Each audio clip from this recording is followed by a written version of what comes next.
Protest इसलिए है, हमारी ये देरीना मांग है। पिछले 30 साल से जम्मू कश्मीर का डेली वेजर जो है जुल्म का शिकार है, धक्के खा रहा है, हमें रेगुलर नहीं किया जाता।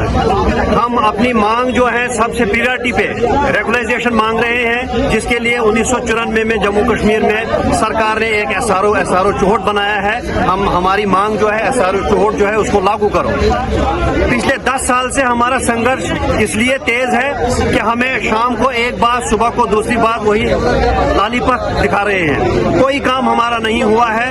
अगर इस वक्त हम ये देख रहे हैं कि क्या 2014 के बाद यहाँ सरकार बनने जा रही है। 2014 में भी नेशनल कॉन्फ्रेंस और कांग्रेस की सरकार यहाँ पे थी और उन्होंने एसआरओ चौहट के तहत डेली वेजर्स के लिए एक बहुत अच्छी पॉलिसी डिक्लेयर की थी, लेकिन बदकिस्मती से फिर वो सरकार नहीं रही। उसके बाद यहाँ क्या कहते हैं एलजी सरकार आई, यहाँ हमारी अपनी हुकूमत नहीं थी, जो हमारी यहाँ की पॉलिटिकल पार्टीज है।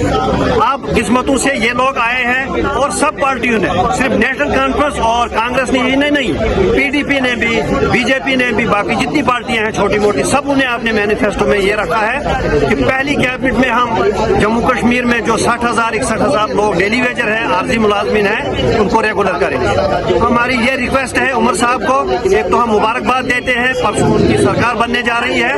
दूसरी जो हमारी रिक्वेस्ट है, जो उन्होंने बोला है कि फर्स्ट कैबिनेट में हम गरीबों को, डेली वेजर को याद रखेंगे।